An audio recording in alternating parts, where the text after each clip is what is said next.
pledge allegiance to the flag of the United States of America and to the republic for which it stands, one nation, under God, indivisible, with liberty and justice for all. This meeting is convened in accordance with the provisions of the Open Public Meetings Act of New Jersey. Let the official minutes reflect that adequate notice of this meeting has been provided by publishing a notice in the Asbury Park Press on Friday, January 8th, 2021, the Press of Atlantic City and the Star Ledger, and also forwarded to the Toms River Times, Toms River Patch, and WOBM News on Wednesday, January 6th, 2021, and thereafter posting same on the Town Hall Bulletin Board for such notices and filing same with the Township Clerk pursuant to a resolution adopted by the Township Council on Tuesday, January 5th, 2021. The meeting dates have also been posted on the Township webpage. Roll call, please. Councilwoman Yurick. Here. Councilman Kopp. Here. Councilman Lotano. Here. Councilman Roderick. Here. Councilman Turnbach. Here. Council Vice President Maruka. Present. Council President Gagan. Here. First item, the approval of minutes from November 9th, 2021. Move the minutes. Second. Motion made by Council Vice President Maruka, seconded by Councilwoman Yurick. Council Vice President Maruka. Yes. Councilwoman Yurick. Yes. Councilman Kopp. Yes. Councilman Lotano. Yes. Councilman Roderick. Yes. Councilman Turnbach. Yes. Council President Gagan. Yes. And then another roll call for November 16th, 2021, the special meeting. Move the minutes. Second. Motion was made by Council Vice President Maruka, seconded by Councilman Turnbach. Council Vice President Maruka. Yes. Councilman Turnbach. Yes. Councilwoman Yurick. Yes. Councilman Kopp. Yes. Councilman Lotano. Yes. Councilman Roderick. Abstain. Council President Gagan. Yes. For tonight, the honoring resolutions and presentations, we have an Eagle Scout with us tonight, James Brierly, and the retirement of Senior Detective Lloyd Gross from the Toms River Police Department. Move the honoring resolutions and presentations. Second. Motion was made by Councilwoman Yurick, seconded by Councilman Lotano. Councilwoman Yurick. Yes. Councilman Lotano. Yes. Councilman Kopp. Yes. Councilman Roderick. Yes. Councilman Turnbach. Yes. Council Vice President Maruka. Yes. Council President Gagan. Yes. Okay, Council, if you will.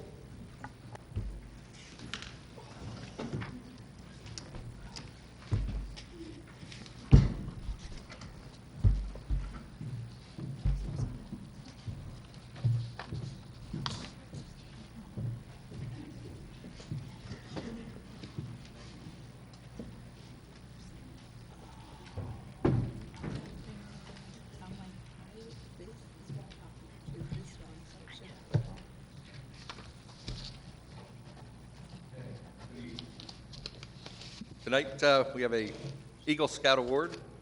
James Brierly, come on up.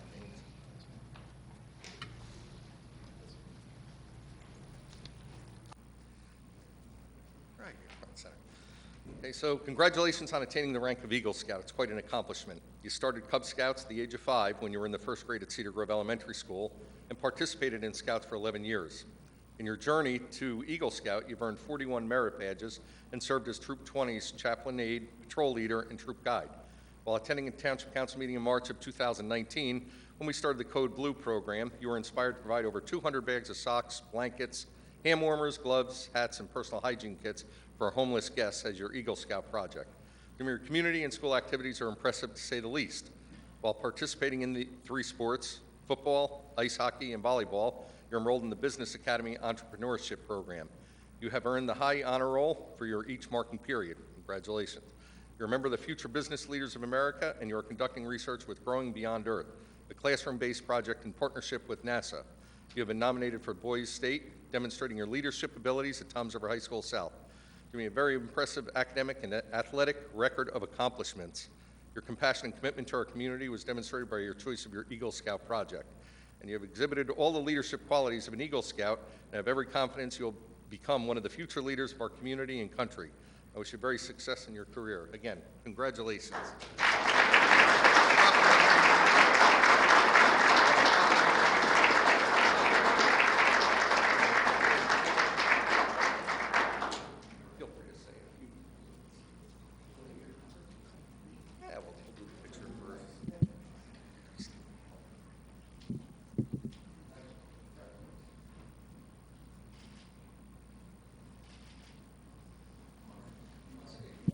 tell us about your project?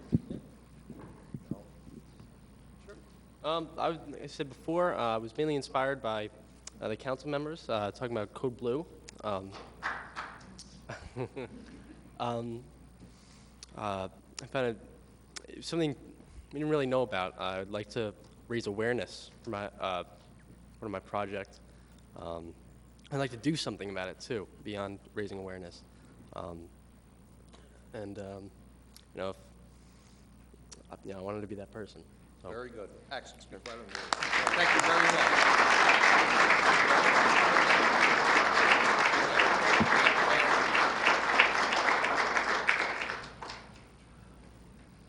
And next, we have the retirement presentation. Can I call you Lloyd? Tommy Gross. It's kind of an inside joke for many We're going years. to do his other personality today. Okay. Okay. Go on, Tom. So, good evening.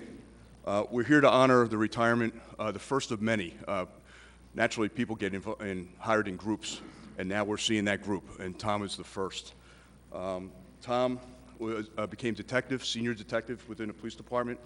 He was married to Kelly, his wife, for 25 years. They have 2 children, Tommy and Olivia. He was a freshman in Stockton. Detective Gross began his career in then Dover Township Police Department in January of 1995. Later the same year, he became a networks officer working in the schools, presented safety programs in 5th and 6th grade students. In 2001, Detective Gross became a defensive tactics instructor at the Ocean County Police Academy, eventually becoming a 4-time recipient of the Academy's Instructor of the Year Award. He additionally served as a police department instructor for defensive tactics, pursuit policy, use of force, and verbal judo. He served in his union's treasurer for 7 years and was advisor to the department's Explorer program, now the cadet program. Detective Gross served as a field training officer responsible for conducting background investigations and training new officers. Additionally, Detective Gross has served as a consultant and contributor to the Russian television program Criminal Chronicles. Wow, I never knew that. So, okay, we didn't do a really good background on him, I guess. In 2014, Detective Gross was promoted to the rank of detective, fulfilling a lifelong dream. He was initially assigned to investigate burglaries, then transferred to the Bureau Special Victims Unit, where he and Detective Grobe deal with any incidents involving juveniles, and unfortunately, sexual assault with juveniles and anything like that. It was definitely a hard job. In 2017, Detective Gross proudly represented his department by competing in and winning the Girl Scout of the Jersey Shore Dancing with the Stars competition. He can dance. I've seen it. He says his time with the Toms River Police Department has been one of the most rewarding and fulfilling experiences of his life. He is currently serving his 3rd term as councilman in Berkeley Township. Tommy, congratulations, and thank you for all your service.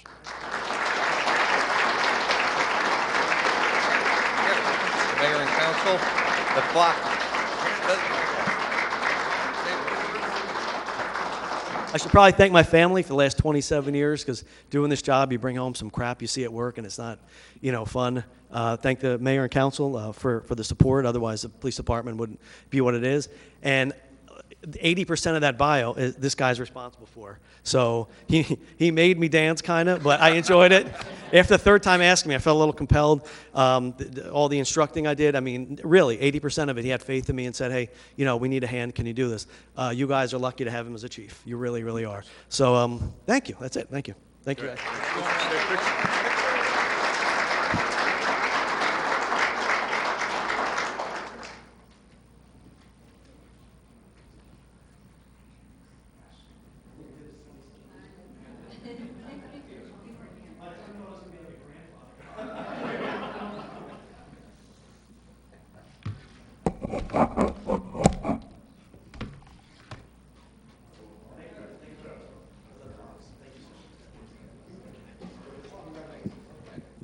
All right, we'll take just a quick 2-minute brief interlude, so those that want to leave, can, and not stay for the rest of the meeting.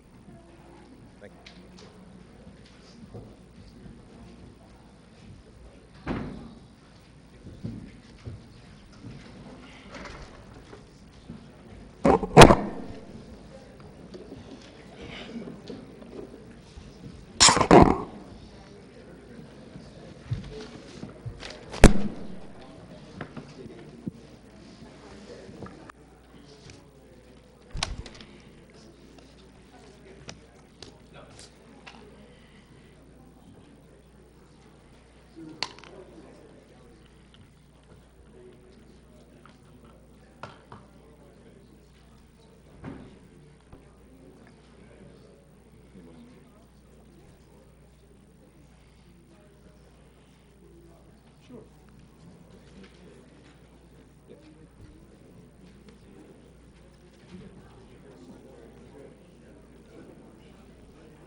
All right, we'll continue on with the meeting.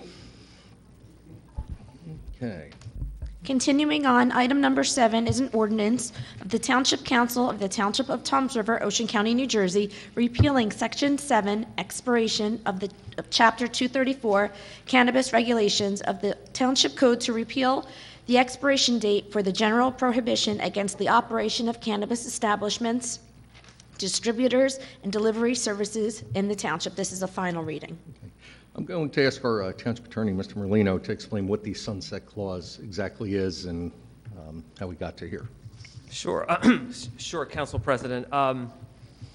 Earlier this year, the council enacted an ordinance pursuant to state law that enacted a general ban on these cannabis establishments in the township. Later, the township formed a committee to explore the issue, and we added to that provision a sunset to give the committee time to do its work and make recommendations.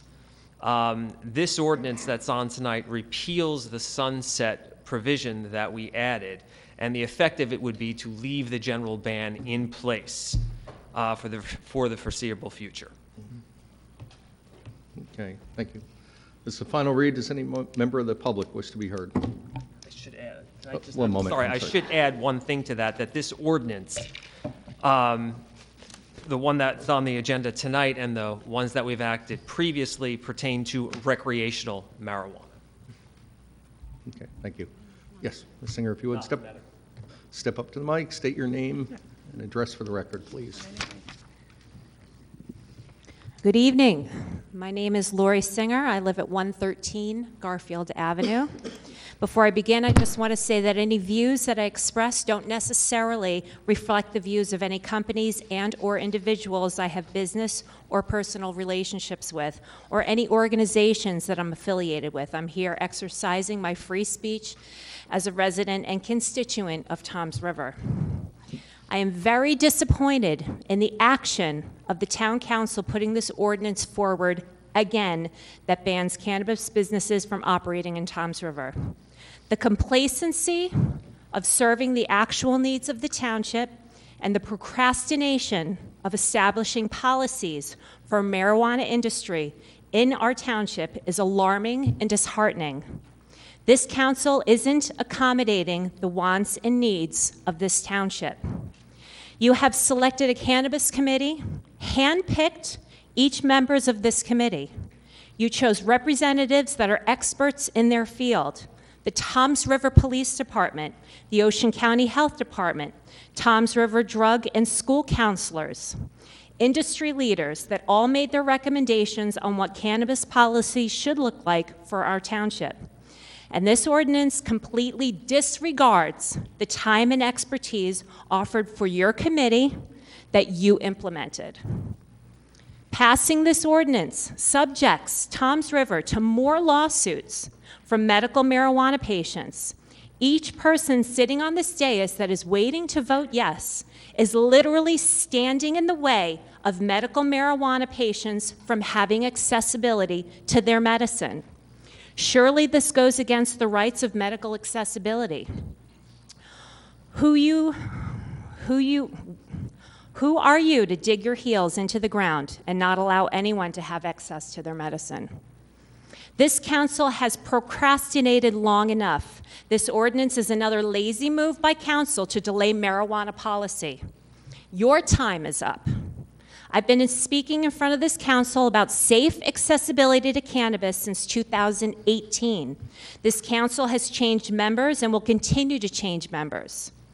But I'm not going anywhere, and the needs of this community isn't going anywhere either. In fact, the need for a dispensary is growing and will continue to grow until those needs are met. And this council needs to move forward with policy right now, not next month, not next year, or the next incarnation of council, today and now. I speak up to this council, and I represent a larger whole that wants accessibility to cannabis. Because of ordinances like these, it feeds into the outdated beliefs about cannabis and marijuana. Ordinances like these create judgments on your constituents that voted for accessibility but can't even speak up about it. I'm fortunate to be in a position where I won't lose my job when I stand up for the greater good.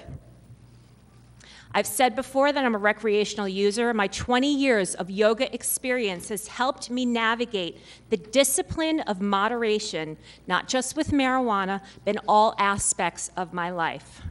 The time to move forward with this policy is now. Stop with the procrastination. Implement the Cannabis Committee's recommendations today, here, and now. Thank you. Thank you. Okay. Any other member of the public wish to be heard? Mr. Garin.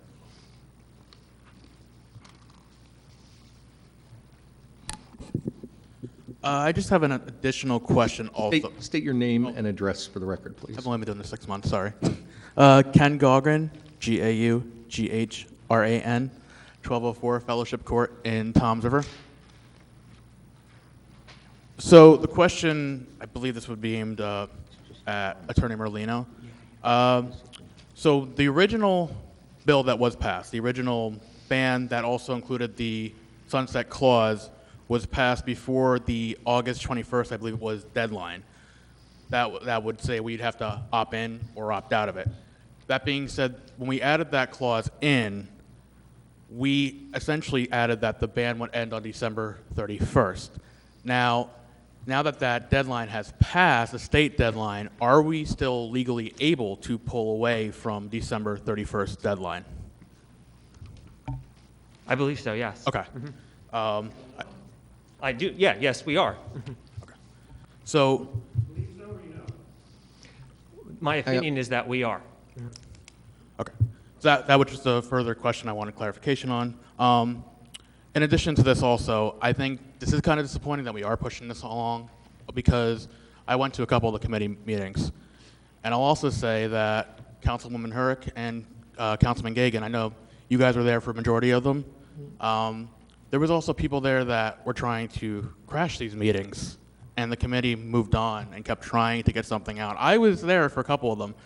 The committee, they couldn't disagree more on some stuff, but they still hashed it out and got a final agreement out on it. I do think we do need to start getting to work on this. I mean, it's been since March, April of this past year. We're almost at a year now we've been working on this. I just think that we got to get the ball rolling on this. And it's not even so much more about how much money is the town going to make. It's not even more about that anymore. It's the fact that the voters made the decision last November to get this done, and here we are in November of 2021, a year later, we're no further. But the towns around us are all working. They're all, like I've been saying, South Toms River, they have their stuff sorted out. Lakehurst, they have their stuff sorted out. We're still, what do we do next? It is something we need to start getting working on, and that's really all I have. Thank you. Thank you. Does any other member of the public wish to be heard? Sir.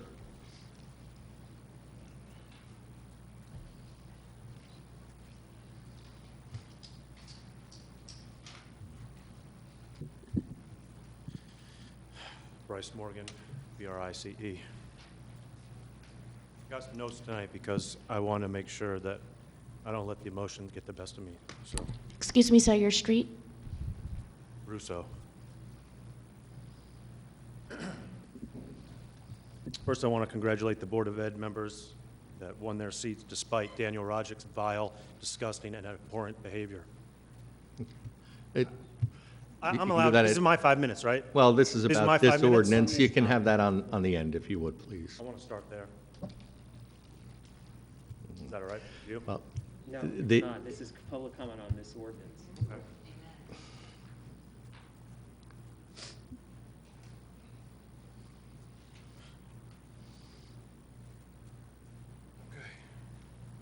So I can't mention anything else other than the ordinances I've ordinance, issued that's tonight. correct. I'm It's not the flyer that Daniel Roderick sent out with horns on Terrence Turnback or anything like that. I You can't can, talk you about can have that. a full I can have 5 the- minutes at the end Oh, about okay, that. I'll get to that then. Yeah, but this is just about, you know, Okay, this ordinance. sure. I'm So- sorry, Bryce. No, don't apologize, please. I don't need that. I will say that as a member of the committee that was formed, we worked tirelessly. Every Thursday at 4 p.m., we met in this room. We even met together on a Saturday. Again, from the commenter before, we had a member of the police department, I believe he's here tonight, Captain Miller. We had someone from the schools. We had someone from the health department. We had volunteers. We had the town planner, Mr. Roberts was here. I know more about light industrial highway zones than I thought existed. But you're not listening to the committee, so what was the point of the committee? And speaking of not listening, Matt, I emailed you a week ago. It would have been nice if I heard back. Thank you. I just don't understand what the point of the committee was. And so here we are again. I'm just beyond disappointed here. And I'm not sure what happened in the last 6 months, Matt, because the conversations we had seemed like you were going the other way. I do need to address some lies that were told here, though, regarding this ordinance, if I may. Okay, thank you. So I'll start with you, Council President. You compared legalization of marijuana to shoplifting in terms of, oh, you did, it's on the video. You said, what's next? It's only $500? No, that's a ridiculous, I don't even know where you came up with that. That's ridiculous. Secondly, your anecdotal evidence about people in the back of an ambulance coming to from a Narcan shot from an overdose of opiates, not marijuana, because that's never occurred in the history of marijuana, that you asked them what they would do different. I don't believe you that they said, I wish I didn't smoke pot, right? That's nonsense. It's not evidence. That's not data. That's nonsense. I can tell stories too, right? Your other quote, here's another doozy. I'm sure that everyone has some doctor out there that can get them a placard or a script for marijuana, and that wasn't the intent to skirt the law. Lots to unpack here. A, it's legal. No one needs a card just to smoke marijuana legally. B, I myself am a patient, and there's 150,000 other New Jerseyans that are patients. I had to see a board-certified physician. And when I went to my treatment center, I had to have a consultation there. And if I went to a different ATC, I had to have a different consultation there. So the idea that people are just throwing around prescription pads for marijuana is ridiculous. It continues the stigma of those who are in the program. And maybe you were confused about the doctors that are just rolling around, that are just throwing out scripts. There was 3 in the last 10 days in Ocean or Monmouth County. One in Manahawk, and he pled guilty, prescribing fentanyl. Maybe it was one of those doctors that gave those people in the back of the ambulance. Or the doctor in Bordentown who had 8 counts of distributing a controlled dangerous substance. He prescribed 1.5 million pills in 1 year. That's enough for every man, woman, and child in Burlington County to have 3 doses. Maybe it was one of those doctors that you were confused about prescribing fentanyl or opiates. More lies. Daniel. Doesn't even pick up his good. 1%, that's not the tax, as Lori tried to tell you. It's 2% tax, combined with the property taxes, job creation, and the non-refundable application fees. But you didn't read the recommendation, you didn't attend any of the meetings, you didn't reach out to anybody on the committee, so you wouldn't know that. Secondly, public safety. Again, had you attended or talked to our representative from the police department, he's right over there, Captain Miller, I'm sure you could talk to him if you wanted to know more about this. 3, insurance rates. They do not go up in states that have legalized marijuana. It's a lie. They don't. Almost does. Not by my home. No shit. I don't want a Burger King by my home either. And that's why Dave Roberts was in the meetings with us every week thinking about where we can put these things. But that doesn't matter. The truth doesn't matter. The facts don't matter to you. We know that. We know that. I'm super disappointed. I'll be back for about 5 minutes to talk about more of the nonsense that comes out of his office and that you guys are complicit in with your silence is deafening. Thank you. Any other member of the public wish to be heard? Mr. Anders? Okay. Does any other member of the public wish to be heard on this ordinance?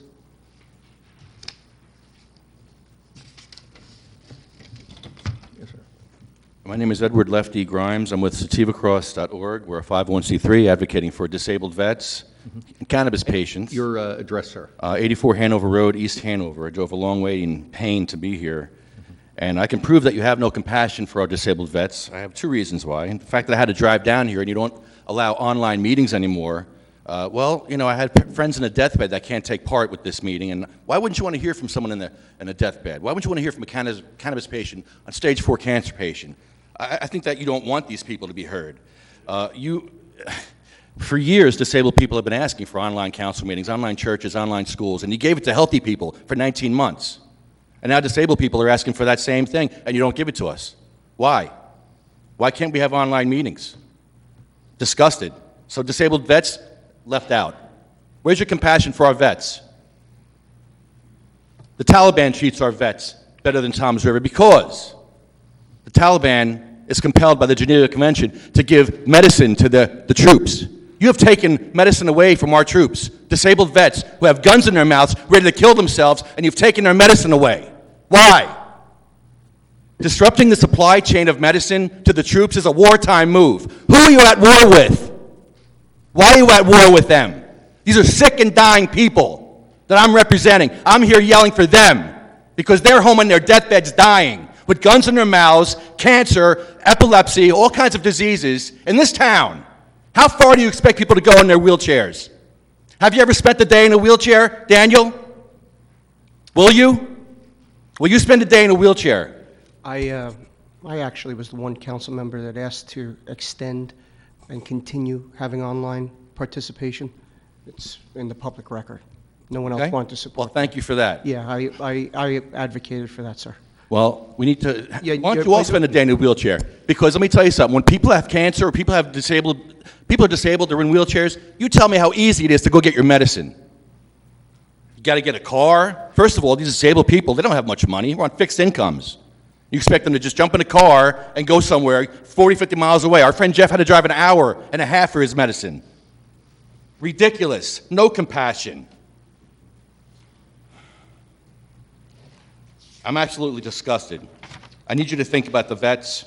If there's any Christians on this council, you need to put the last first. Very simple. Very simple. It's in the Bible. Put the last first. Have compassion. All this other stuff will fall into place. Absolutely disgusting. But the hundreds of council meetings, and I'm disgusted that I still have to come to these council meetings and fight for people that are sick and dying. How come you're not fighting for people that are sick and dying? Shameful.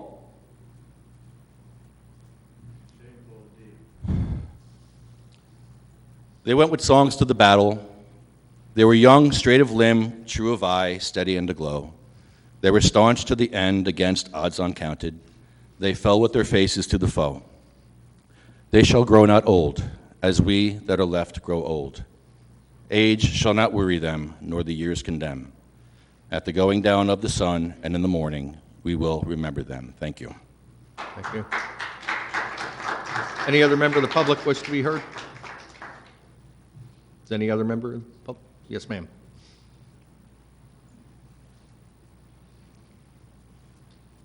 Good evening, Joanne Lewis, 1222D Argyle Circle, Lakewood, New Jersey. If you could just step up to the mic so everyone can hear. I'm one of these people that they're talking about that is legally given opiates. You see these hands? This goes through my entire body. Legally, I can't even get the medical marijuana I would prefer to take rather than these opiates. I'm on trying to fight the insurance company because I was on 15 milligrams twice a day, and because I'm trying to get down and go all natural, use the marijuana because it does help my body so much. And the insurance company is making me jump through hoops just to even get less of the OxyContin. I can't even get the medical marijuana. And yes, I am disabled, have been disabled since I'm 21. I'm 60 years old. I used to have to hide my marijuana usage because that was the only thing that could level me out as a parent trying to raise children. And yet, because the money is all behind the big pharma and the opiates, I can get that all day long. But can I get down to take an all natural? No. I can't even get the things locally.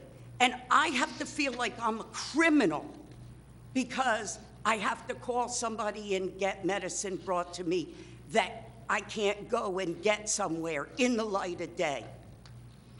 Maybe if one of you or all of you would have something wrong with you physically, maybe you'd understand what we're trying to get accomplished rather than everybody out on the opiates. I don't go out, it's just really sad. And every 6 weeks, this person has to drive to go and take a 4-hour infusion just to keep my body going.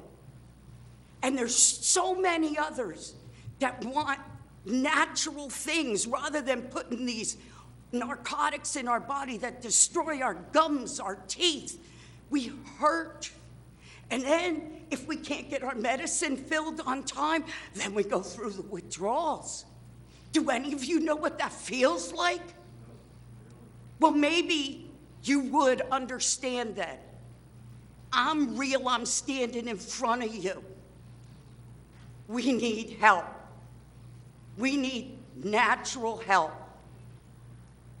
That's not going to make us go further. I have never gone to any other drug than the marijuana and the opiates that the doctors prescribe. That's all I have to say. Thank you. Any other member of the public wish to be heard? Yes, sir.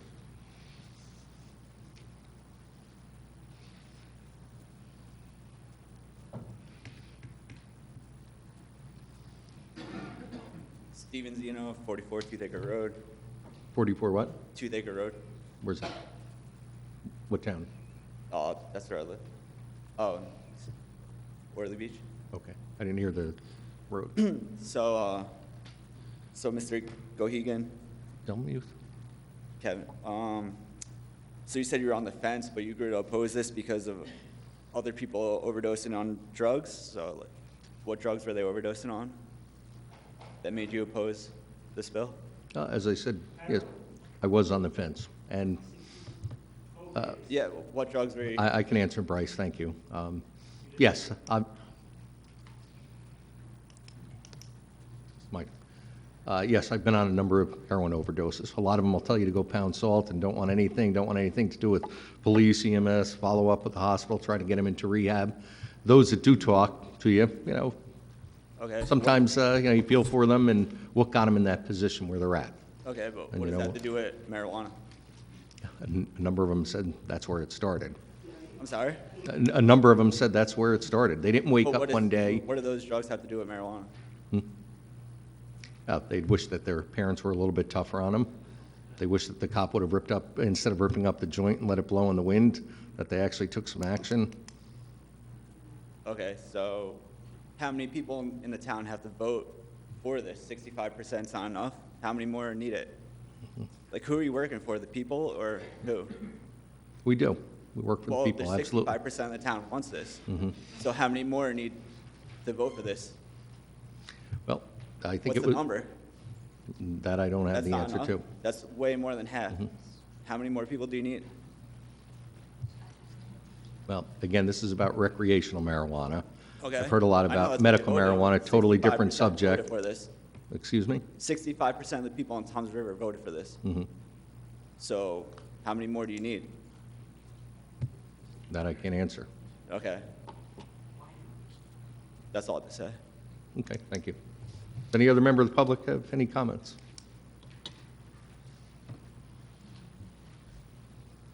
How you doing? Mike Vingileos, 264 John Street, South Amboy. Could you please spell your last name? Yeah, Vintzzileos. I know I'm not a resident, but I think my my comments are just as much should be valued as a resident. We need to look at the bigger picture of things here. Back in March of 2018, I successfully detoxed myself off of 130 milligrams of methadone over a 6-month taper. And I did that in combination with using medical cannabis. And I know, Anthony, you said that it's about recreational, and I'm not an advocate for recreational. I really don't care. When I got clean, I went all over the state of New Jersey, and I started sharing my stories to councils, urging them not to ban. I used the cannabis to for the withdrawal symptoms. You know, it was unbelievable. I was over 12 years of active heroin addiction with methadone, and that was scary. That was a horrible. I don't even want to talk about that tonight, to be honest. But the cannabis itself is the medical benefits are not with the card. It's with the plant. So, and what I'm getting from the room is that everybody is breathing the whole vibe of no more opiates, no more opiates. You know, the cannabis is medicine. That's what it is. That's what it is for me. That's what I use it for. I use it for opiate use disorder, which is a qualifying condition in New Jersey Health Department. So it's not a good ban. It doesn't make sense. And the stigma against cannabis should just stop. When you see prohibition and cannabis in the same sentence, just not a fan. You know? I mean, you guys have the ability right now to make a statement, and that's hopefully make the right statement, you know? Just end the stigma that we've all been suffering from for so many years, so many decades, you know? Go with the times, you know, and I don't mean that in a party type way. I'm not here for recreational. Like I said, I'm here for advocating for the medical access to cannabis, because the only thing that's holding us back from access is just the laws. It's just the laws. You know, the public wants to use cannabis medicinally, and they want access to it. It's that simple. In terms of why people come out and they speak about medical. So, I mean, you guys have the opportunity here to make the right statement, you know? And I just urge you to do so. Thanks. Thank you. Thank you. Does any other member of the public wish to be heard?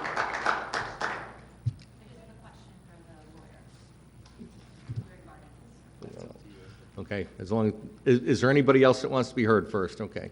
We'll take your question, and then we're going to close public comment. One clarity, sir, because I believe you said before the public comment that this pertains only to recreational, but where does it specify, or where is it clarification that this has to do with recreational?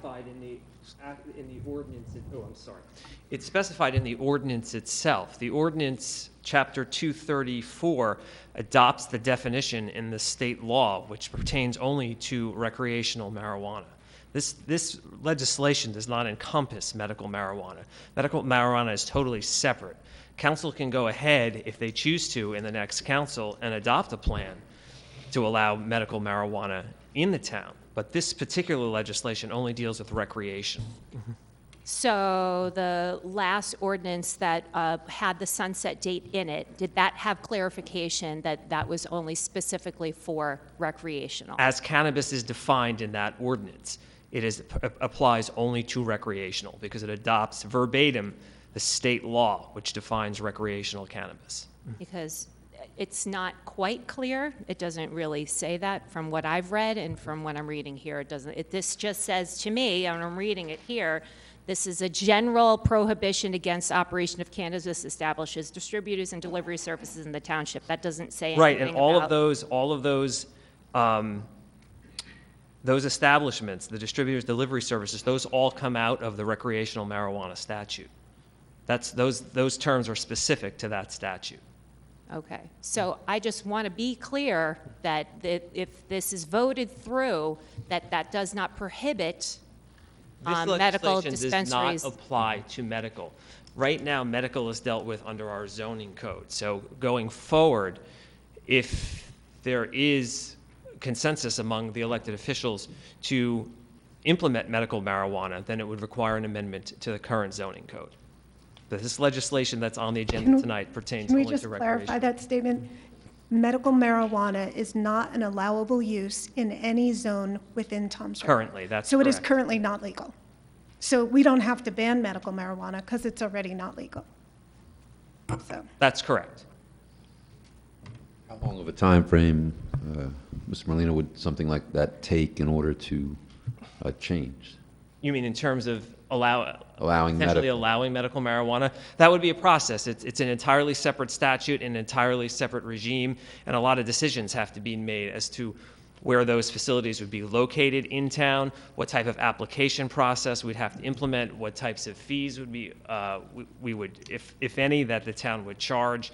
We'd have to set up an entire regime. Committee set up for? I mean, to my understanding, and I read through what the Cannabis Committee. Cannabis Committee made certain recommendations, but there's a lot more to go from that broad concept to an actual policy or an actual plan. Okay, so again, what I'm saying is that this is reading that it's a general prohibition that's not going to have a sunset date on it, so that would make it more But the general difficult. prohibition, but it applies to recreational. This legislation is specific to recreational marijuana. Again, where does it say that? It says it in the definition. If you go to the ordinance that's established Chapter 234, there's a definition section, and it defines cannabis in accordance with the recent state law allowing recreational marijuana. The definition in our ordinance is taken verbatim from the state statute, and that definition clearly says it does not cover medical marijuana. Okay, all right, thank you. Thank you. Okay, I'll take a motion to close public comment. motion to close public comment. Do I have a second? Second. All in favor? Aye. Move the ordinance on final? Second. Motion was made by Council Vice President Maruka, seconded by Councilman Lotano. Council Vice President Maruka. Yes. Councilman Lotano. First, I would just like to thank the Cannabis Committee for all their hard work, and I know Lori put a lot of time and effort into it. Keeping this ban is actually in line with the findings of the Cannabis Committee. It's not Not 100%. 100%. I'll clarify. Okay. Well, Lori will clarify, Councilwoman Hurek will clarify, but it's my understanding that keeping this ban is actually in line with the Cannabis Committee recommendations, some of them, and I vote yes. Councilwoman Yurick. The Cannabis Committee, established by a resolution of the Township of Toms River Council, met for 10 consecutive weeks to examine the potential for cannabis business permits within the township limits. The Cannabis Committee actively consisted of 2 Township Council members, representatives from Toms River Schools, Ocean County Health Department, Toms River Police Department, and 4 members of the public.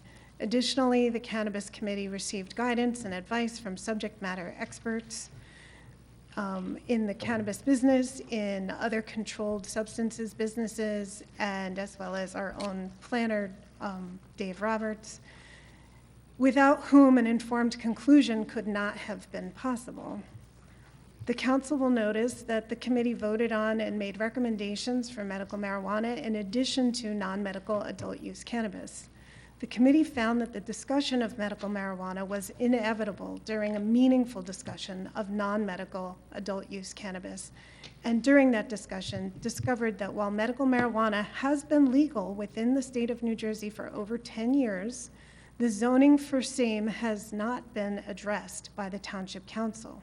Therefore, medical marijuana is not and has never been an allowable use in any zone within the township.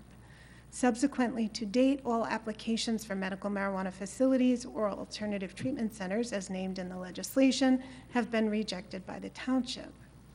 So the findings of the Cannabis Committee were that we should allow medical cultivation, manufacture, dispensing, and vertically integrated facilities. So that is all levels of licensing for medical. And then we also found that upon compromise, because there was, when I say these meetings were contentious, one of the members actually loaned me a gavel to keep order in these meetings. And as one of the people from the comments said, that people came to these meetings intentionally to derail them. And these were actually members of the Ocean County Health Department that came to disrupt and instead of allowing us to have a conversation. So the recommendations for non-medical adult use or recreational use, certainly not to children. It was for cultivation and manufacture to be allowed within the township, and for the time being, to not allow wholesale, distribution, retail, or delivery. Those are the 4 other levels of licensing that as a compromise, we felt as a committee that that's how far we could go right now.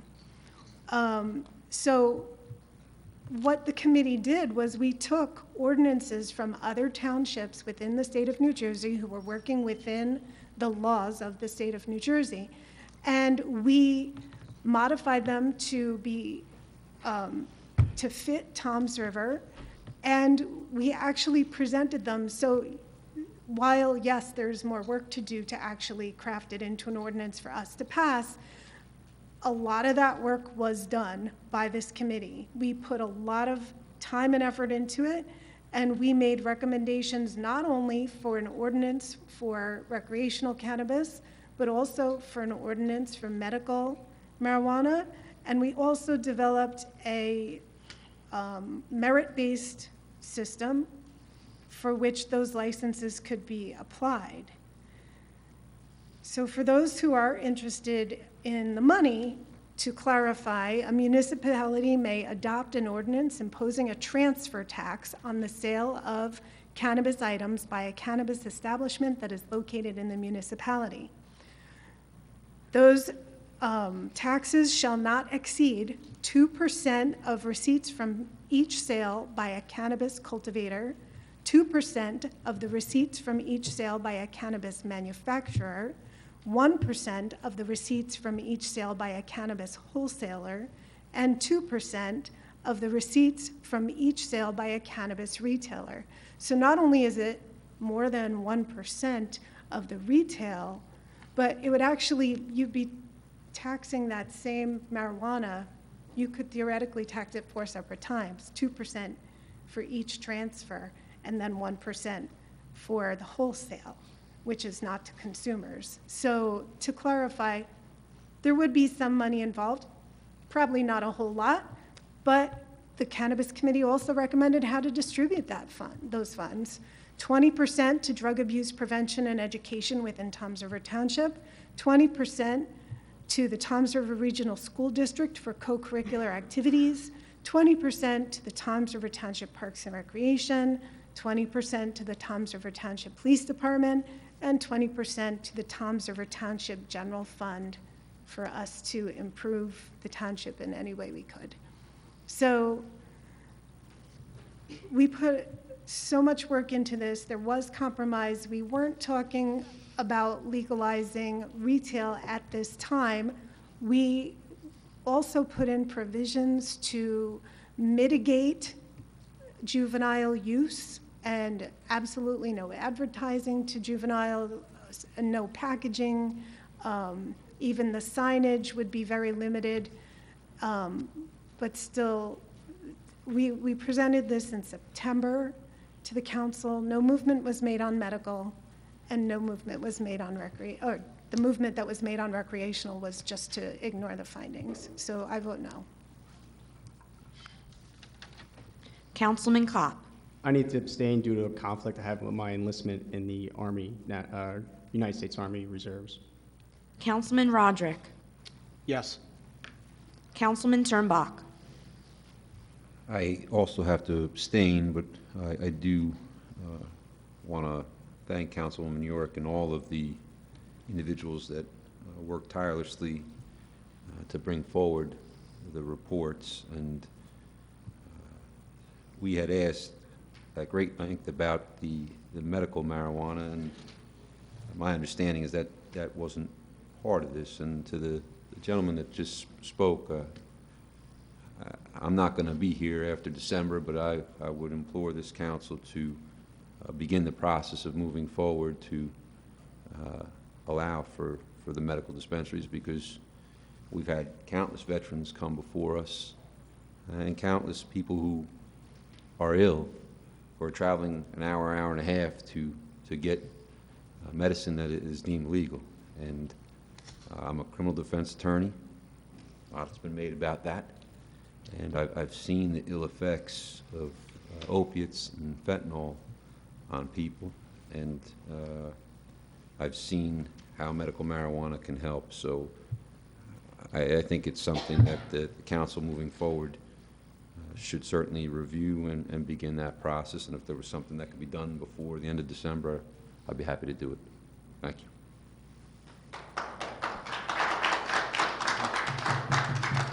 Council President Kagan. I also would like to thank Councilwoman Hurek for spearheading this. It's not easy trying to corral everybody, the varying opinions, members of the public, that, very blunt discussions we had even tonight. I'm okay with that. I went into it with, again, an open mind, and again, laws being laws, and what exactly can we do and can't we do. I'm 110% in favor of medical marijuana. I know there's been discussions, maybe we can do something in the future by the VA clinic for our vets. That seems to be a real high population. And the woman previous to that came up and spoke. I feel for you, and that's exactly what it's for. But what we have to vote on is the sunset clause with the recreational marijuana, with the state mandates and whatnot. I'm certainly open to keep moving ahead. The findings we found, they're not going to be discarded. We're going to take them and hopefully polish them and try to move ahead with some other recommendations for medicinal use. It requires, as you know, a lot of changes, zoning and whatnot. But again, several of us had discussions, and I do believe there would be the support for that medical dispensaries. But for the sunset clause, I have to vote yes. Moving on, number 8 is an ordinance of the Township Council of the Township of Toms River, Ocean County, New Jersey, authorizing the acquisition of certain real property within the Township of Toms River, specifically Herflicker Boulevard. Final reading. I'm just going to ask Mr. Jinkalian to come up and speak on this briefly. Number 8, the Herflicker Boulevard, or Mr. Roberts, or both of you. And there's a number of agencies involved.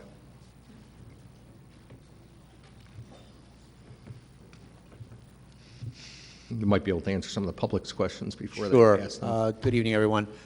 We did touch about this a little bit when it was introduced, but this is part of the circulation improvements with regard to the downtown area, specifically the construction of Herflicker Boulevard in its entirety from where it ends at Adafre to Highland Parkway. This particular right-of-way has a section of about 460 feet in length, which is only 25 feet wide. This ordinance allows for the acquisition of another 25 feet to make a total of 50 foot in right-of-way.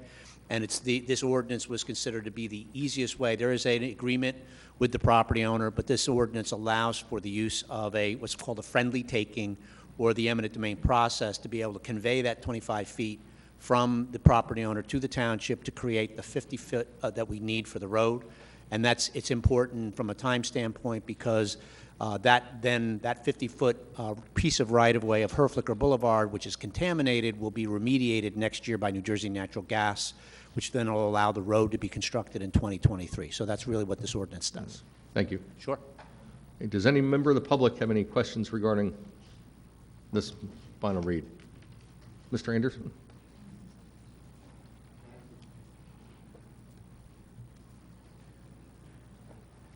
Art Anderson, 12 Park Street. One of my questions was, you said eminent domain, so the town is not purchasing this property at all? We're acquiring it through the eminent domain process. The eminent domain process really means that the way it works is you make a good faith offer, which was done.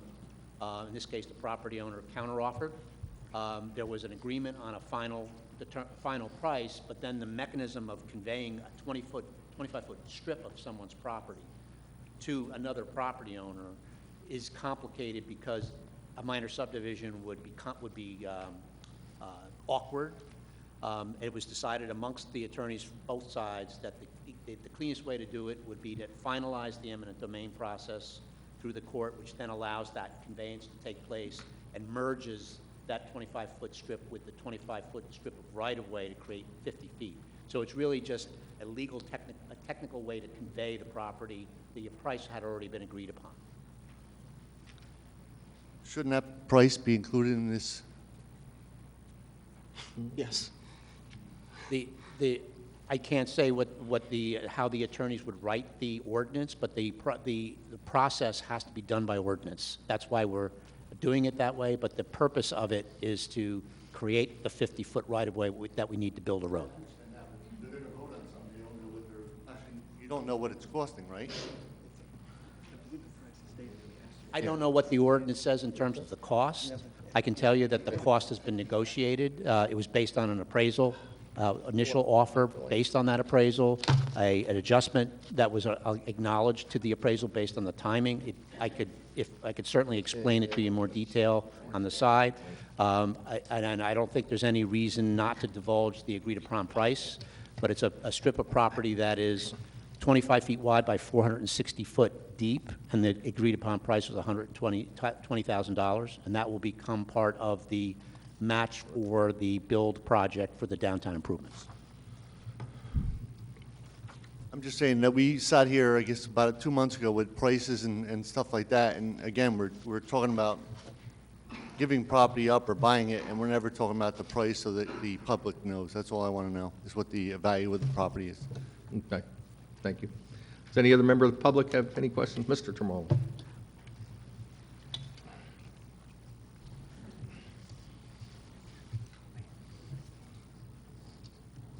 Robert Tremolo, 109 Messenger Street. I just have a question for you. What is the purpose of Herflicker Road?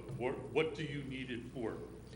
You're going to connect Highland Parkway to Herflicker, correct? And then what? I'll answer your question. Your question was, what is the purpose for Herflicker Boulevard? It's part of a concept plan that started in 2015. The real purpose of it is to create a secondary route to the parkway to take the pressure off Water Street. So effectively, initially it was called a loop. The original concept development that was done in 2015 based on a traffic study had suggested that Water Street could take traffic out to the parkway and Herflicker to bring it back, because it would effectively allow for all the southbound traffic to bypass the downtown. Right now it backs up at the post office. It backs up at Main Street. If you wanted to go, if you're coming off the Parkway off exit 81, or if you're coming from Lakehurst Road or Route 37 coming towards the downtown, you could turn right on Highland Parkway, turn left on Herflicker Boulevard, and go straight across the bridge and point south without adding to the congestion at the post office during the PM peak hour. So what ultimately happened after the concept development stage last year that was undertaken by the county is that the road system was, the preferred alternative was for both Water Street and for Herflicker Boulevard fully constructed as two-way roads, so that there's two roads to take that traffic instead of one. So the Herflicker Boulevard is critical to the function of the entire concept development for the circulation improvements for the downtown. That sounds good, but I totally disagree. The problem is not downtown. As I said once before up here, I was told that we have all these highways downtown. Yes, we move traffic downtown and it gets bottled up. Why does it get bottled up downtown? And it comes back to the same answer all the time. 166, 2 lanes. Main Street, 2 lanes. Washington Street, 2 lanes. Dock Street, 2 lanes. Lakehurst Road, 2 lanes. You can move people around downtown in 4 lanes, but as soon as they leave downtown, they go to 2, and that backs up. So you can add anything you want downtown. You can take Highland Parkway to Herflicker, they go to 166, 2 lanes. It's a useless, until you get the outside areas changed, you can put whatever you want downtown, but it's not going to ease the traffic flow because there's no place for it to go. Once you leave downtown, it's a bottle jam. You go up Lakehurst Road, they're going to widen the Lakehurst Road where it goes over the parkway. It's still 2 lanes. You can have 4 lanes going to it. You can have 2 lanes going to it. It's still only a 2-lane road going over the parkway. And I'm sure this has something to do with the circle that's not a circle that's going in downtown. And, you know, it's just not going to help. I think it's a wrong plan. I think the outside spokes have to be fixed on the wheel before the hub gets done. Thank you, Mr. Mullen. Does any other member of the public wish to be heard on this final read? Seeing no other public comments, I'll take a motion to close public comment. Seeing none, motion to close public comment? Second. All in favor? Aye. Move the ordinance on final. Second. Motion was made by Councilwoman Yurick, seconded by Councilman Kopp. Councilwoman Yurick. Yes. Councilman Kopp. Yes. Councilman Lotano. Yes. Councilman Roderick. No. Councilman Turnbach. Yes. Council Vice President Maruka. Yes. Council President Gagan. Yes. Item 9, a resolution of the Township of Toms River in the County of Ocean, New Jersey, continuing the designation of a conditional redeveloper for Block 668, lots 9 and 13, as identified on the tax map of the township and commonly known as 1 Robbins Parkway, and authorizing the execution of a third amendment to the interim cost agreement with respect thereto.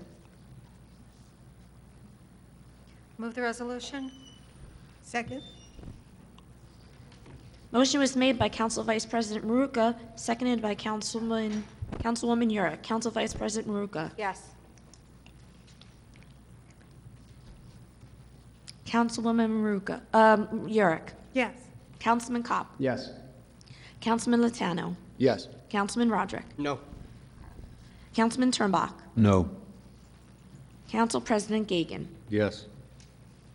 Item 10 is an ordinance of the Township Council of the Township of Toms River, Ocean County, New Jersey, authorizing the exchange of certain lands with the County of Ocean within the Hooper-Caudina redevelopment plan area owned by the Township of Toms River, known as the municipal rights of way of Caudina Avenue, Salerno Avenue, and Castle Bueno Avenue in exchange for County of Ocean-owned parcels identified as Block 606.01, lots 374 through 379 on the official tax map of the Township of Toms River. This is a first reading.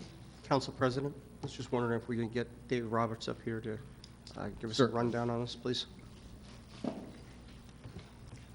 Good evening again. Yes, this is the other redevelopment project over on Hooper Avenue. VA Basically, clinic, what's happening here is trying to, as you know, the VA clinic had gotten, the project got site plan approval on November 3rd. They're moving forward towards consolidating their site. That site is assembled from a number of different parcels, some of which are paper streets, some of which are township-owned lots. That was accomplished through the purchase and sale agreement. There are about 6 to 10 thereabouts, what we call subscription lots that were owned by the county as part of that parcel. It's the part of the parcel that would be on Block 6.0602. They have to convey that property to the township so that the township can convey it to the redeveloper to finalize the ultimate site that was approved for the clinic. In exchange for that, the county's working out transportation improvements is concerned about the adequacy of the existing jug handle being able to handle trips going through the intersection of Caudina and Hooper at that traffic light. The preferred concept is to construct a road, which we had anticipated would be necessary through the center of the redevelopment area, using the rights-of-way, the existing paper street right-of-way, a portion of which of Castle Bono, which is, for those who may not be familiar, that paper street is located between fire station or substation number 2 and the small office building to the right of it, so it runs right between it. It right now is a driveway that gets to the rear of the fire substation. So that road would continue straight through. The Salerno is the dirt road. If you're driving up Caudina Avenue, just before you make the hairpin turn to go into Seacourt Pavilion from the back Hooper Avenue entrance, there's a dirt road on the right-hand side. That's the paper street for Salerno. They intersect, they're at right angles, and they intersect in the corner of that redevelopment area. The proposal is to construct both Salerno and Casalbano as effectively a hook road to intersect with Caudina that will replace the jug handle. So at the time that as this area builds out, the traffic that now uses the jug handle will take that loop. That will allow the full length of Caudina Avenue as a stacking for that light. So the county has proposed that since it's replacing the jug handle to a county road, that they have jurisdiction over that right-of-way. So effectively, the county will be taking the jurisdiction over that road, which means they'll be maintaining it. They'll be just like any other county road, mainly because it will act as a jug handle. It'll also act as access to the properties within the redevelopment area, and it'll allow for an alternative way to access Seacourt Pavilion, and it will also straighten out, the ultimate goal is to straighten out that intersection, which is currently not really safe. It's a acute angle. It will make it a full T intersection. So but the main purpose of the ordinance is to arrange it as a swap so that the county's effectively getting jurisdiction over Paper Street right-of-way that we own. We're getting jurisdiction over what the county calls orphan lots that they own that are part of the VA clinic site, and they're doing it by ordinance. The final step will be a separate ordinance, which would have to amend the purchase and sale agreement to convey those orphan lots to the redeveloper so that they will have consolidated their entire parcel. I hope that was clear. Okay. Thank you very much. Okay, Council, your pleasure. Move on the item ordinance 10. on first. Second. Motion was made by Councilwoman Yurick, seconded by Councilman Kopp. Councilwoman Yurick? Yes. Councilman Kopp? Yes. Councilman Lotano? Yes. Councilman Roderick? Yes. Councilman Turnbach? Yes. Council Vice President Maruka? Yes. Council President Gagan? Yes. Item 11, a resolution of the Township of Toms River and the County of Ocean, New Jersey, urging the United States Congress to name a new Toms River-based Veterans Affairs outpatient clinic in honor of World War II hero, Second Lieutenant Leonard G. Bud Lomel, Jr. Move the resolution. Second. Motion was made by Councilwoman Yurick, seconded by Councilman Kopp. Councilwoman Yurick? Yes. Councilman Kopp? Yes. Councilman Lotano? Yes. Councilman Roderick? Yes. Councilman Turnbach? Yes. Council Vice President Maruka? Yes. Council President Gagan? Yes. Next is the consent agenda. All matters listed under item consent agenda will be enacted by one motion in the form listed below. There will be no separate discussion of these items. If discussion is desired on any item, that item will be considered separately. Does any member of the council have any questions on any resolution or any items to be discussed, voted on separately? Does any member of the public have any item you would like discussed separately? Seeing none, I'll take a motion. Seeing none, I move the balance or the entire consent agenda. Second? Motion made by Councilwoman Yurick, seconded by Council Vice President Maruka to move the entire consent agenda. Councilwoman Yurick? Yes. Council Vice President Maruka? Yes. Councilman Kopp? Yes. Councilman Lotano? Yes. Councilman Roderick? Yes. Councilman Turnbach? Yes. Council President Gagan? Yes.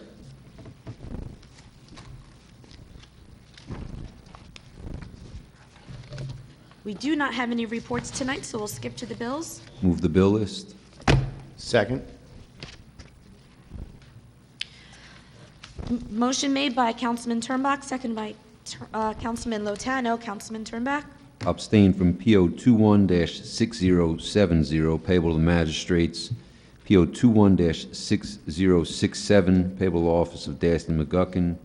PO 21-653, 21-2618, 21-2622, 21-5121, and 21-5943, all payable to law offices Siddall, Holzapfel, and Zabarski. I'm a local attorney in town. I have conflicts with those. Yes to the balance. Councilman Lotano. Yes. Councilwoman Yurick. Abstain from PO 21-05376, 21-05760, and 21-05765, payable to Remington and Vernick Engineers, and PO 21-06070, line 17, only as it pertains to recreation salaries. Yes to the balance. Councilman Kopp. I abstain from all bills payable to Lone and Little Associates, and yes to the balance. Council Vice President Maruka. Abstain to PO 21-06067, payable to Dasty McGuckin Attorneys at Law, and 21-06070, payable to Toms River Payroll, item number 99, and to NJMVC Lease Program. I have a conflict. Yes to the balance. Councilman Roderick. Voting no to PO 21-06067, payable to Dasty McGuckin Attorneys at Law. Yes to the balance. Council President Gagan. Yes. Next, we have elected officials' comments. Councilman Roderick?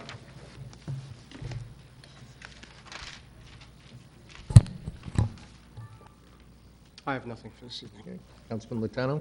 Thank you, Council President. Tuesday, November 30th, there is a menorah lighting here in Town Hall. Then December 3rd, there is a tree lighting here, right here at Town Hall as well.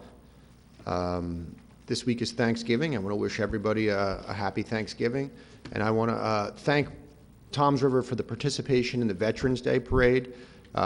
It might have been the most well-attended Veterans Day Parade. Many of you out here I saw there.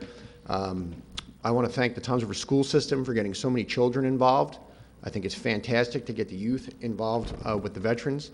There was an award to Steve Giordano. He got a Purple Heart. It was a very moving ceremony. If anybody saw it, it was fantastic. And, thank him for his service and all the veterans. That's all I have. Thank you. Thank you. Councilman Turnback. Thanks, Council President. I want to thank the Kane family to start on November 18th. A number of us here on the council and the mayor had the opportunity to go out and preview the Field of Dreams, and it's just the progress being made is beautiful. To all the Toms River families that donated time, money, I want to say thank you, because it's going to be a beautiful facility. It'll be a facility that not only our town and our county, but our state's going to be proud of. So to Christian Kane and his family, please keep up the great work. We're excited for the opening in 2022, and there'll be great things to come there. This week, our Code Blue is open. Our Code Blue is a warming center that is set up anytime the temperature drops below 35 degrees. It's set up for people that suffer from housing insecurity or are homeless. If you know of anyone suffering from housing insecurity or homeless, the Code Blue facility is set up at Riverwood Recreation. It's at the rec building at Riverwood Park. Opens at 5 o'clock. You get to receive a warm meal, warm place to stay. You're there in the morning, receive breakfast as well. I've looked at the weather temperature all week. The weather temperature is going to be below 35 degrees, so I anticipate that all week long our Code Blue facility will be set up. If you need transportation to that facility, I know that the Just Believe van does go to the park and ride at the bus station. I know they come downtown, so please don't hesitate to reach out. There are also other facilities that are running Code Blue programs, and certainly you can be willing to participate in any program that's trying to help out our housing insecure or our homeless. There are going to be hot meals available tomorrow at the Assembly of God, so if you're suffering from food insecurity, from 12 to 1:30, there'll be 750 hot meals provided by Chef Lou, Chef Lou's Army. Can't thank them enough for what they do. Our township website and our township Facebook page put out Thanksgiving meals that will be available on Thursday, so if you know of people that are in need of Thanksgiving meals, please check the township website, the Facebook page. There are a number of organizations that are going to be providing Thanksgiving meals to those who are in need. On Friday of this week, we'll be back at the Toms River Presbyterian Church for our food distribution. We're probably on our 86th or 87th week. I want to thank the Phil right now. Obviously, they provided food for us for 87 weeks.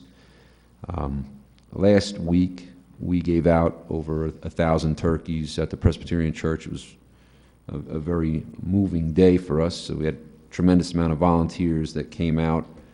But when you think about providing 1,000 turkeys, you're probably feeding 5,000 to 6,000 people in our community. So I can't say enough great things about Fulfill and the volunteers that come out week in and week out to try and help members of our community that need help. I'll always stand by the fact that part of the job up here is service to the community, and I implore this council to continue the food distribution as we go into January. Thank you. Thank you.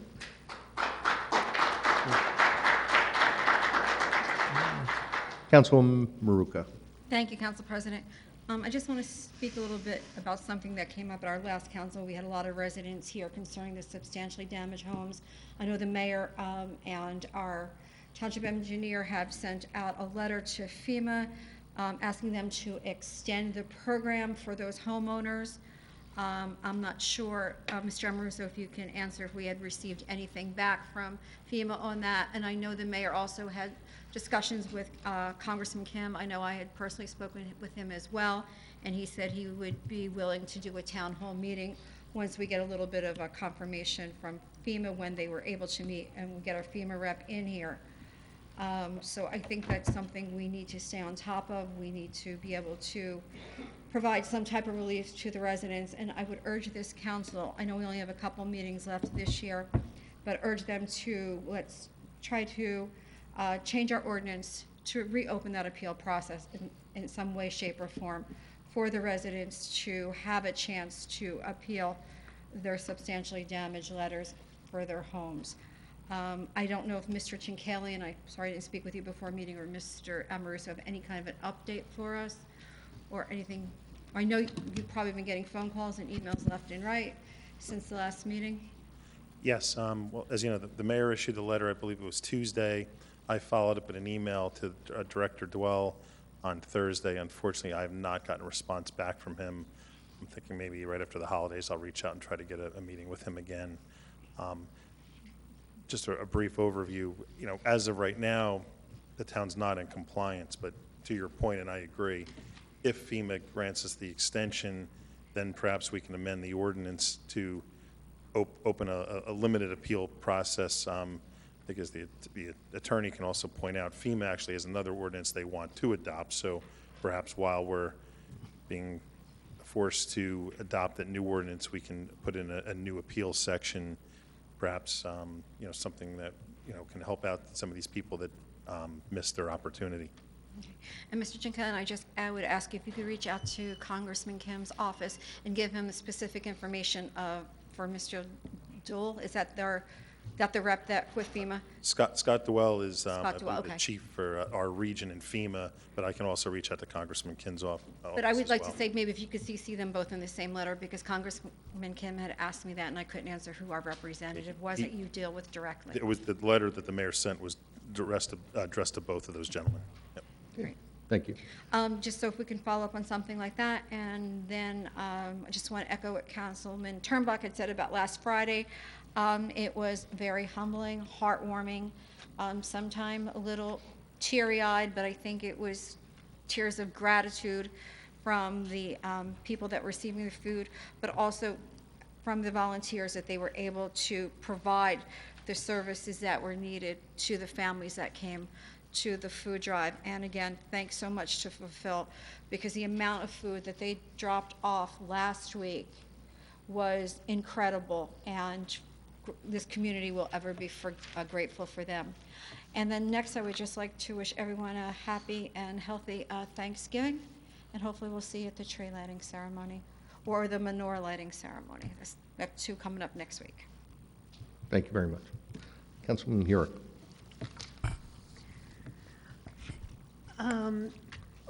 I know sometimes it's the little things, and I just wanted to, I know he's not here, but I wanted to thank the mayor and our business administrator, Lou Amoruso, for being persistent with the New Jersey Department of Transportation for the light at 70 in Whitesville. We got a ton of complaints because they upgraded the light and it backed the traffic up for more than a mile. And I drive that way myself. And I was like, oh, it's just traffic, whatever. But then when I started hearing people, complaining about it, rightfully so, I was like, oh yeah, it was a little longer than usual. And then I find out that the state had actually changed the light to try to improve it, and they made it worse. And then the state's initial response was, well, no, we drove by and it's fine. And so thank you to the mayor and the business administrator for being persistent and not taking tough luck for an answer from the state. And so they changed the light, and I got through that whole section in 2 minutes on yesterday. So appreciate that.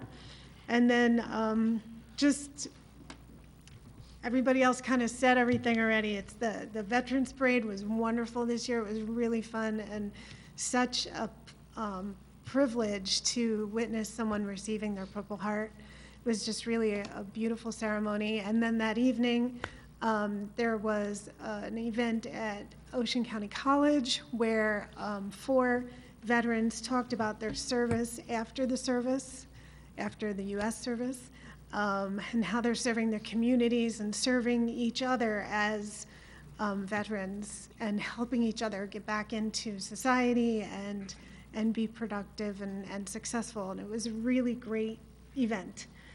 And that was sponsored by OCC and Congressman Kim. So, and then the tree lighting, the menorah lighting, so that's Tuesday and Friday next week. And happy Hanukkah. It's starting, I think, Sunday. I'm bad with dates, sorry. And I know Thursday's Thanksgiving, so happy Thanksgiving. Councilman Kopp. Thank you, Council President. So I want to thank the mayor. Unfortunately, he's not here tonight. Regarding the resolution urging Congress to honor the VA regarding a war hero from World War II, Second Lieutenant Bud. He was an honorable man. He's a legend in World War II, and it would be an honor to have that facility named after him. So I wanted to thank the mayor for bringing that to the council's attention. I also want to thank the council for passing that tonight. Other than that, I want to thank everybody for the great attendance at the VA parade.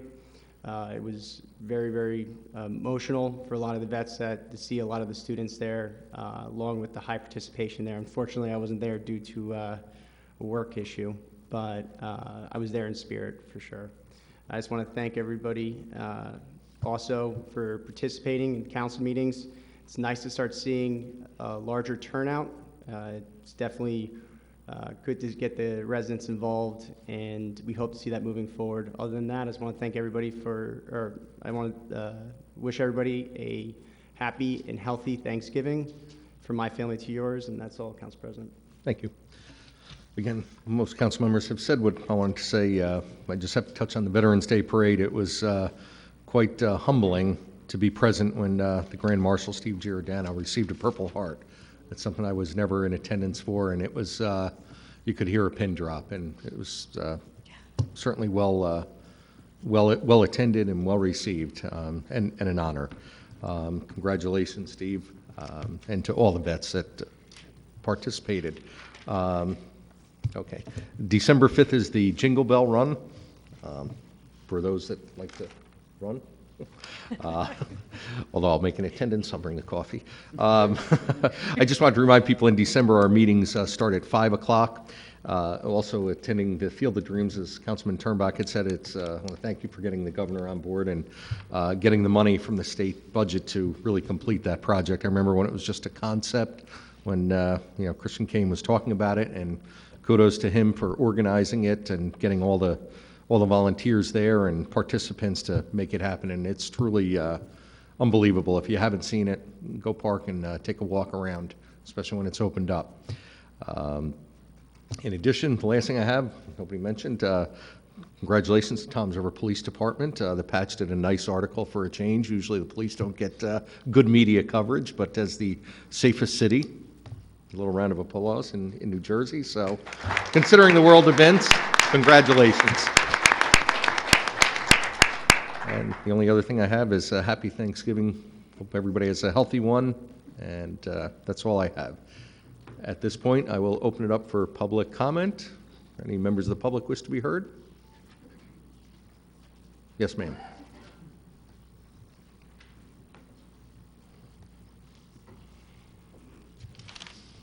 Good evening. Can you just state your name and address for the record, please? Hello, my name is Monique Mikowski. I live at 28 Brooks Road here in Toms River. Can you all hear me? Yes. Good? Okay. So my neighbors and I are here to ask the township's help in a problem we're having with the unsafe conditions of our streets in our small neighborhood. We have Brooks Road and we have Maiden Lane. We've been advised that our street has been slated for repaving for about 2 years from now, and we're not sure if that means 2023, 2024. So we'd like some consideration on that, just based on, our beautiful street. We appreciate the governing bodies, all the work you've been doing to improve the downtown and the neighborhoods around us. For Brooks Road, I don't know if you're familiar with it. I'm sorry to interrupt. I didn't want to interrupt her, but I think Mr. Chinkalian has some more information on that, because it was brought to some of our attention, and we started to address it. Yeah, Councilman Latano and I actually were on your street just the other day. Oh, okay. And, yeah, certainly agreed. So your voices do go heard, I can assure you, even if you don't know we're there. But Mr. Chinkalian, maybe you can address some concerns that she has. He's our township engineer, right behind you. He's behind you. Behind you. Ooh, there you go. Yes, we did speak to him about it, and it's all. If I don't have my glasses As everybody knows, the water company is going through a very extensive water main process, replacement process. Councilman Latano brought it to my attention the other day. I drove the road myself. I contacted the water company immediately to work on that trench. Just so everybody's aware, what happens is they trench, they install the new main. We don't want them to top pave immediately. You want it to settle a little bit. Otherwise, if they top pave it and make it all look nice now, you're going to end up with a rut later. So what happens is they base pave it, then they have to let it sit for about 3 months. They come back and then mill it again and put a better top coat on it. So should have already started to begin some immediate addressing of the potholes, because it was a sloppy trench. I saw that. They will have to fix it most likely in the spring, because very shortly the asphalt plants shut down. They stop making the top coat. So they will have to maintain it. In addition to that, some of the neighbors from your neighborhood contacted me. I have put it on the overlay list. After that work is done, we'll consider it for paving. The way the paving program works is we have all the streets listed in town. Obviously, if somebody calls and it's a good road, we're not going to put them on the list. But if it's a road in need, which your neighborhood is, it goes on the list. At that point, it starts to become a first come, first serve. Every year, the council have always awarded a paving program. By state law, whenever a contractor submits a bid, we have to adjust his price each month based on the price of fuel. And as we all know, what's going on the last year, unfortunately, we're getting a lot less done with the money we have. So it's hard for me to project when we'll get to your road. We have to see how much money the budget is for paving. We have to see what the paving costs are based on the price of oil. But I can tell you are on the list, and we will get to you as soon as we can. And Mr. Chinkalian asked them to make some of the repairs that were sloppy, so it is going to get better. Well, thank you so much. I have one other thing I just wanted to add, just in consideration. Because the road does flood, there might be some monies in some other areas that may help, because it is an issue with flooding and safety, since there's such a low-lying level. But we really do appreciate your consideration and your help in addressing this tonight. Thank you. We're there already. Thank you. Does any other member of the public wish to be heard? Go ahead, Mr. Morgan.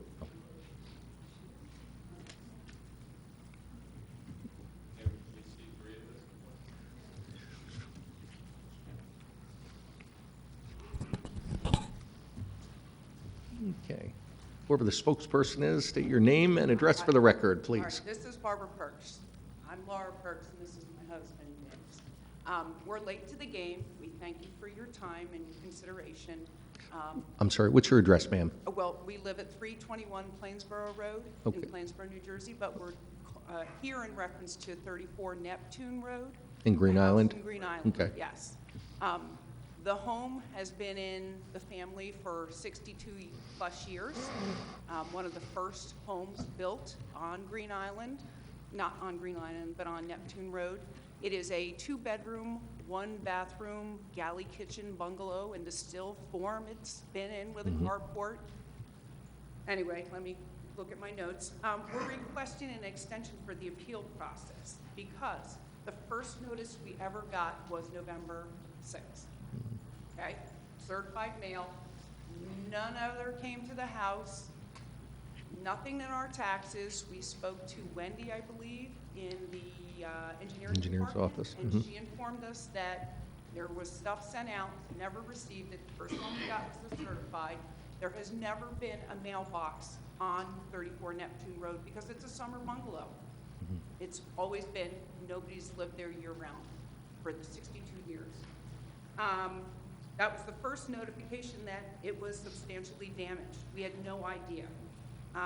If we had known earlier and we had some form of information that it was substantially damaged or deemed substantially damaged, we would have gone through the apply process, but we didn't know.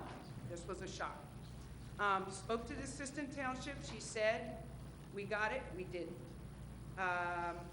Mother is 84, not gonna put it on stilts. Stairs are tough. We're not putting in an elevator. This is her home. When Sandy hit, she owned the home. It was my grandfather's. Went to my father, her husband, who passed away. It's now hers. No mortgage, no flood insurance. She did have storm damage, but I guess they told her that the winds had dropped below hurricane levels. So if the tree had fallen in and the water got in, that would have been covered, but because of this flood, it was not covered. We did not take a dime from FEMA or any other entity. Family, she's from 10. We have carpenters, electricians, all went down. The Thursday after they opened, we tried to go down on a Wednesday after the storm, and he wouldn't let us get on the island unless Right. we had our tax record and a utility bill, which we did not have in the car. So we went home, we found out they opened the road, Kettle Creek, I believe it is. Correct. On Thursday, we had all the paperwork, we went in, ripped out the carpet, ripped out the wallboard to 4 feet high, insulation, took out any appliances that were bad, furniture that was bad. Heating was up in the attic, air conditioning is up on stilts. Had it all demolished within a week, stripped with family help. It wasn't so much stripped, it was opened up, teared out, and buttoned back up. We had a Yeah, generator, familiar. we sprayed it, bought all the stuff. We have all the receipts for all the condition and all the equipment and materials we used, dated receipts. And I guess we're questioning how we ended up to be substantially damaged when it was probably less than $10,000 and it was completely rehabbed in the same condition, but all the Well. bad taken out in less than 3 months. And Right. There's adjacent homes that were not, Right. so I'm not sure I understand. Well, this is, again, the million-dollar question that we're having with FEMA, as are other communities. But Mr. Chincallion, who just stood up, he can explain it a little bit further. And Councilwoman Maruka, she was speaking earlier about, maybe I'll have our business administrator read in a moment the letter into the record that the mayor sent to Congressman Kim, FEMA, with, that was helped prepared by our township engineer and all, just over this issue, because you're not alone. So, Mr. Chincallion, do you want to answer any questions?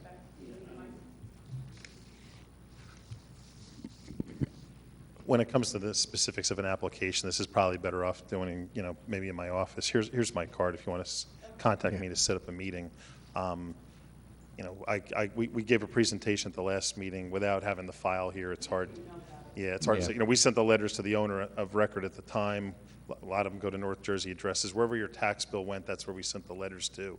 But like I said, if you want to set up an appointment, I'll show you all the letters we sent, I'll show you the FEMA report from the House, and, you know, what, if, you know, we're so lucky to have an appeal process reopen, you know, how you would go about that if that comes about. But to get into the specifics, I don't have the file here. No, I understand.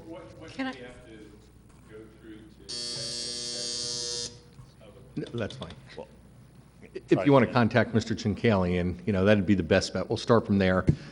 The entire council is supporting, you know, keep plugging away at FEMA. What I'm asking, are we open to an appeal? Can we show you the information that we have in our pocket? I mean, we never got notification the first time around, that's what I'm saying. Again, I'll have to see my file and see where the original letters were sent. Again, I don't want to go back and forth. You know, we sent a letter in 13, we sent a letter in 14. There's an update in every tax bill. But as far as the appeal process goes, that closed per the ordinance 6 years after the date of the storm. Right now, as per FEMA, the deadline is over. The mayor's letter, which I think Lou's going to, the administrator's going to read, will outline why we're petitioning the congressman and FEMA to extend the deadline. Quick and dirty, you know, COVID. I mean, if you were to start a project now, materials, can you get them? What are the costs going to be? They're going to want you to lift the home to a certain height based on a map, which has been appealed. So, you know, to hold you to a standard that might change, that's not, you know, our position is, why don't we get that locked down, and then, once FEMA straightens that out, which may not be for 2 years, establish that, and then begin the process. There's other points the mayor's letter will make, but if FEMA agrees to extend the deadline, then the council could open the appeal process. But correct me if I'm wrong, Attorney Merlino, to open a process right now where the deadline's passed, I don't know if it'd be valid. That, Have similar deadlines, I mean, they were all impacted by the storm. well, the deadline that passed on October 21st is universal, applies to every municipality. That means everyone that was declared substantially damaged is supposed to have been in compliance by October 29th, 2021.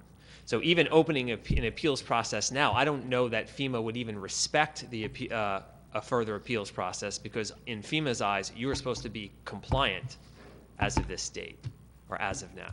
That's the problem we're having. That's why we're petitioning to get an extension of the compliance deadline, which would then make an appeal more viable. I guess you can't comply if you don't know you need to comply. Well, I mean, that's another issue. That is another, that is an issue, and it's, the problem in this case is we have around 700 that we're dealing with, and not all the situations are the same, and there's not one answer that's going to take care of all 700. So that's why it would behoove you to sit with Mr. Chincalian and discuss that specific issue, because the notice issue is different for everybody. Mr. Chincalian, when they do meet with you, should they bring some of the documentation that they have to, for you to look over, or, I would. Yeah. I mean, so you could go through that, because like you said, every home is different, every case is different. He will have the file that the township has from FEMA on your property there and compare what they have there, but we are, you know, trying to get the appeal process open, also for FEMA to extend that, and also for them to come up with and adopt a map to see what maps they're using for the flood, for the BFEs for all the homes, and how much they have to be raised. But it's a process. You're not the only ones we've heard. We heard quite a few at our last meeting. We get calls and emails all the time, and we're trying to work with each individual homeowner the best we can with what we have to work with right now. And just the time frame by which FEMA came through and did the evaluations was it 2013? How far after the storm? Well, FEMA inspected almost 14,000 properties. It took a good part of 2013. The letters, I believe the earliest letters went out, if you didn't have insurance, and it was based on the FEMA inspection, I believe it was around September of 13 that it went out. But they were doing inspections for about 6 months prior to that. From the exterior part of your home. Correct. So it's totally back to All right, again, I can't argue specifics until I see the file. Just call you and we'll set up. Yes, thank you. Mr. Amoruso, no problem. Mr. Amoruso, would you read Mayor Hill's letter that he authored to FEMA and Congressman Kim regarding this issue? Certainly, Council President. It's a little bit long, so bear with me. This is from Mayor Hill to Scott V. Duell, Chief Floodplain Management and Flood Insurance Branch Mitigation Division, FEMA, also to Congressman Andy Kim, reference substantial damage compliance deadline. I have composed this letter to request an extension of the deadline for substantially damaged homes to be brought into compliance. As Mr. Duell is aware, the Township Engineering Division has been in contact with his office and has proceeded with the agreed-upon steps and procedures to bring our outstanding substantially damaged homes into compliance. However, last evening at our council meeting, a significant group of residents attended the meeting and had various issues with the deadline. After hearing some of these individual circumstances, I do believe an extension of the deadline is clearly warranted. To that end, I offer the following. As we all know, FEMA has had to go back to the drawing board on the flood maps. However, the perception by some residents is that they are being held to a steadfast deadline based on a design standard that may change. In simpler terms, what if a house is not compliant by less than 1 foot, and that resident, in trying to comply with the deadline, spends over $100,000 raising a home, only to find out that perhaps the map does change in the future, and the house didn't end up needing to be raised? While this is not the case in all of the remaining substantially damaged properties in the township, a good portion are within 12 to 18 inches of the new base flood elevation that was rejected based on the New York appeal. Another circumstance that was raised is regarding current construction pricing. A resident was in our office who received over $100,000 in insurance and still has that money in escrow. They've already taken out a mortgage for an additional $200,000, now totaling $300,000 in funding to demolish and rebuild their home. They have been to the Land Use Board already and have received approval to construct their new home. However, due to supply chain issues and labor shortages from the COVID pandemic, the original estimate for this house has ballooned from $300,000 to over $450,000. Therefore, although this resident has taken more time than perhaps he should have to repair his home, he's clearly made substantial efforts over the last 2 years to acquire approvals and funding.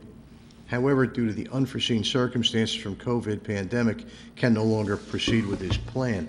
In fact, it would be hard for anybody to begin a construction project at this time based on all of these escalated costs. And lastly, the question about financial assistance was also put forth. As I believe my township engineer has recommended several times, we believe that the ICC grant money should be geographically adjusted to account for the increased costs that New Jersey experiences as compared to other parts of the country. This is documented in construction estimating guides such as RS Means, as well as to our military personnel, depending on where they are stationed. If the ICC funding was the same percentage of cost in New Jersey that it is to some other lower cost of living states, perhaps more residents would comply. On a side note, we still also recommend that ICC be available to any home that is non-compliant, whether it is substantially damaged or not, so that this can be more of a proactive approach to potentially avoid the need for any claim in the future. In addition, perhaps some additional consideration could be granted in the hazard mitigation program. While we and our residents are constantly made aware of what a large amount of available funding is in this program, over the last decade or so, we have found the program to be extremely difficult to navigate. Approximately 2 years ago, the township invested with our FEMA coordination consultant to oversee a program to allow our residents to be eligible for that money. Despite over 100 applicants, only 2 ended up becoming eligible based on the criteria of the program. It is my understanding that due to the time that it took, one of the 2 approved applicants simply withdrew from the program. The fact of the matter is that the Barrier Island portion of the township is a vacation community, and while some of these homes are secondary residents, these homeowners pay taxes but are not eligible for this grant program.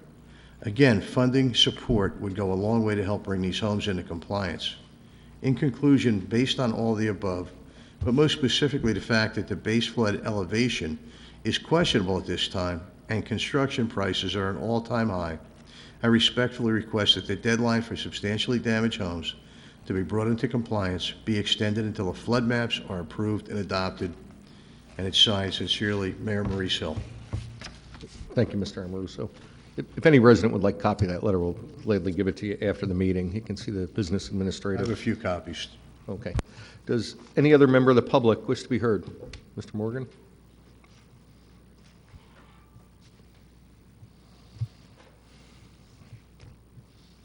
Just want to address one thing here. Well, we could disagree on policy and how we're going to spend our tax monies. If you would just state your name and address for the record again. I know you said it earlier, I'm sorry, but people Bryce watching. Morgan, B-R-I-C-E. It's 103 Russo Place. Thank you. So a couple things I just want to mention about the election. Terrence, I'm sorry, man. Your loss is the town's loss. If you guys don't know, if you're looking for Terrence, he's at the Presbyterian Church every Friday, 7 a.m., giving out food to our friends, our families, our coworkers. That being said, this is the flyer I got in the mail from Daniel Roderick. I'm upset for Terrence. You could hear it in my voice. There's a picture of Terrence Turnback photoshopped with devil horns, made him to look out like the devil. This came from none other than Daniel Roderick. Even has his address on here. We know it came from him. We also know that the robo-text about Jen Howe came from him. We know this. These are facts. And what I'm asking every council member and the council president, put something on your letterhead. Make a statement. Denounce his behavior. Your silence is deafening. Again, we can disagree on policy, Matt, Terrence, Kevin, Maria, Josh, Lori. This is not something that, we're okay with this? We're okay with this? This is your neighbor. This is your colleague. And Daniel, I just imagined the scene around your laptop when you found the Google image and you were so fucking proud of yourself when you put it on his head. That's it. Send it to press. You won't even look me in the face as I stand here. You can't even look me in the eye. I'm a little confused. I'm looking at you right now. You are a little confused. You definitely are confused. The mailer right there that Yeah. you're talking about, is that the one that talks about the folks that Mr. Turnbach represents? No, I'm talking about the picture that you put the devil horns and That made him look like the devil. It's It says, let's see, where did it come from? Why don't you read the, well, Paid you read for, I'm going to read it, paid for by Save Toms River CTE Roderick, 1400 Sequoia Circle. That's you, correct? Why don't you read the side with the devil horns? Would you mind reading that part? This isn't about policy, Daniel. Okay. No, it's a campaign No, piece. this is my time, not yours. Oh, I didn't ask you a question. That's okay. I'll shut off my mic. You can. You good. You don't have anything to say anyway, other than lies and perpetuating bullshit in here. We've had enough. You won't be sitting there in 2 years. So again, I'll ask the council to formally denounce and call out his behavior that is repeated. Every week we see it. Last week he was unexcused absence from the meeting, correct? 2 weeks ago, gaslights people in the building, hijacks the meeting every week. Every time we're here. So anyway, have a nice Thanksgiving, everyone. Enjoy your drugs, because it'll be the most drug-use day, Thanksgiving. Enjoy your bourbon drugs, your Pinot Grigio drugs, okay? Thank you. Mr. Morgan, we have sanctioned Mr. Roderick 3 times I'm for this asking you to put behavior. something on official letterhead that the Toms River Council denounces the behavior of that councilman. Enough beating around the bush. Call him out. Maybe it's because you're in the same column that you don't want No. to. Well, then do Absolutely it. not. Then do it. Okay, 3 put it times. on letterhead and send it to the Asbury Park Press. Send it to No. the Star Ledger and call him out. Because this isn't right. And you know it's not. I agree. Right? Absolutely. Come on. Mr. Morgan, I pulled up my email, and I don't have an email from 6 you. days, I'll resend it to you. I sent Please it on resend Wednesday. me the last email I have I from you. sent It's it to you on from Wednesday, about 6 p.m. I've always been very responsive with You have, you. and that's why I was surprised, and that's why I said something didn't tonight. get it. So I appreciate you mentioning that. Yeah. I will resend it. So, Thank you. Thank you, Council. Thank you. Does any other member of the public have anything they'd like to discuss? Seeing none, move to close public comment. Oh, there's someone. Oh, I'm sorry. This one, I didn't see the hand. I didn't see. Yes, sir. You would state your name and address. Michael Valdatara, 36 West Rutherford Lane. Could you spell the last name? Valdetara.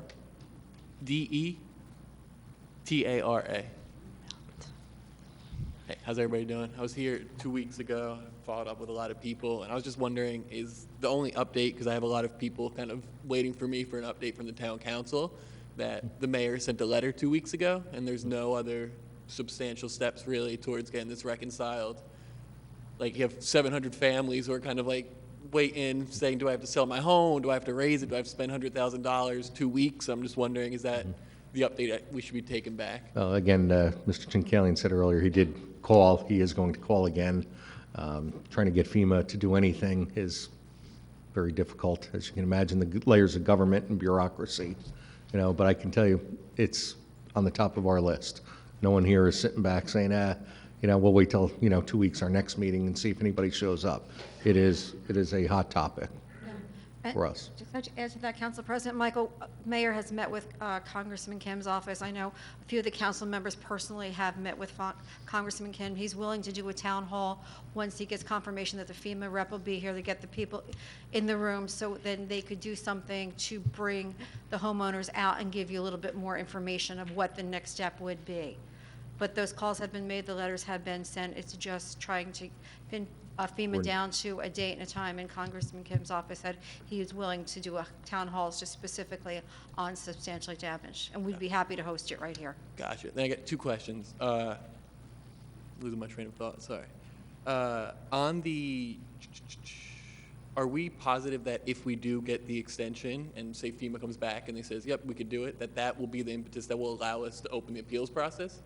If FEMA comes back and says, yes, we can do it, I believe the impetus would be to pass another ordinance letting us go with it, because we passed an ordinance saying that we were closing the appeal process as of October 31st, 2018. We would have to either amend that ordinance or come forth with another ordinance, Mr. Morlino? Right. The date, the 2018 date was put into the ordinance to coincide with the original or the first extension that FEMA granted. Now, FEMA granted a second extension. The ordinance wasn't amended to keep up with that, but now we're past even that. So, as I said before, a new appeal is likely only viable if FEMA pushes the date further back, in which case we can amend the ordinance to coincide with another extended date. Gotcha. Okay. And then the final thing was with 700 families, and now you heard another story today that was very similar to, I think, a lot of people last week.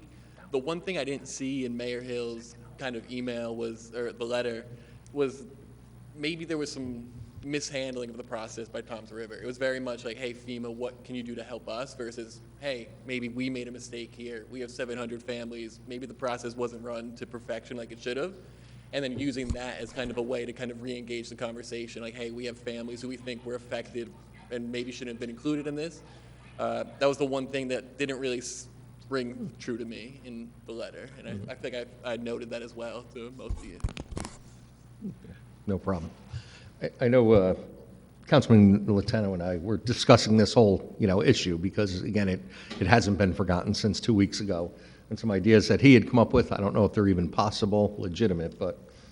I appreciate your email, for sure. I don't know if you want to tell the other people in the room. Yeah, so in a perfect world, I'd like FEMA to extend, their deadline and the council to amend. Now, this is not everyone speaking here. This is only me speaking, and I'm not even sure legally if everything is acceptable.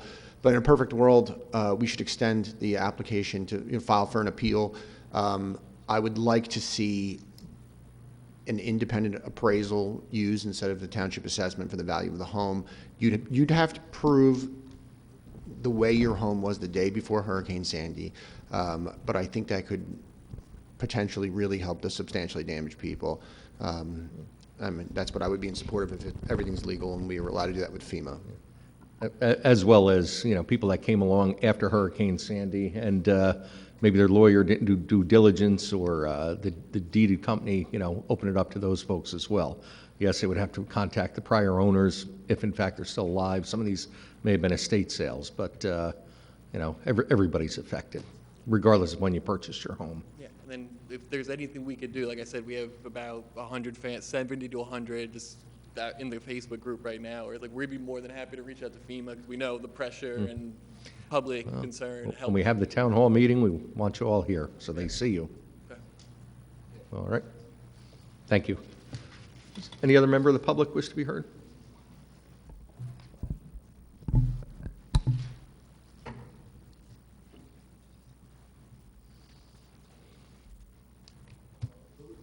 Lombardi, 230 Catherine Street. I just want to read the letter that was sent, the first paragraph. I'm sure I've got these before, but it was after my home was reconstructed. So I applied for an electrical permit. Right after the damage, had an electrician come in, rewired the whole house, was inspected, permit was closed out, we closed up the walls, and that was it. It says, as a recipient of this letter, our most recent reconciliation and permit files indicate that your home was substantially damaged. What permit files are we talking about? I opened up one, got inspected, should have been closed, right? And your home has yet to begin the reconstruction and elevation process. It was done. By the time I received the first letter, I had no work left to do. That you have yet to begin the reconstruction and elevation process. If you have recently begun the reconstruction or elevation process, you can disregard this letter. I got it, I shit-canned it because my house was already fixed. Please understand the time frame for completion is near. It doesn't matter if they send me this every week. My house was fixed the spring after the storm happened. The township, I came and applied for a permit. The township, go ahead, just get your house fixed. Hurry up, get your house fixed. I got it fixed. So I don't know why I'm still receiving this, so I want to know how I get off the list. How do I get off the naughty list? Mr. Chinkalian, can you perhaps answer that?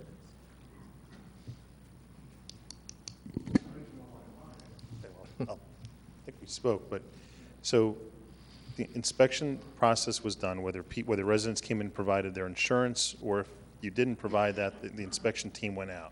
That's how we created the list. And I would point out that 85% of the people that received those letters are already in compliance. We are talking about 700, but that is like 15%. It's a small majority. So, as I said in the letter, if you began the reconstruction process, you have to remember, yes, the governor released some of the construction standards to get you back in your home. However, that was separate and distinct from the substantial damage process. FEMA gave you 4 years to bring the house into compliance. Then they gave another 2, then they gave another 3. So the fact that you went in and fixed, some issues to make the house habitable, that is separate and apart from the substantial damage process. So when I say in my letter that we review our permit files for elevation or mitigation, not an electric permit.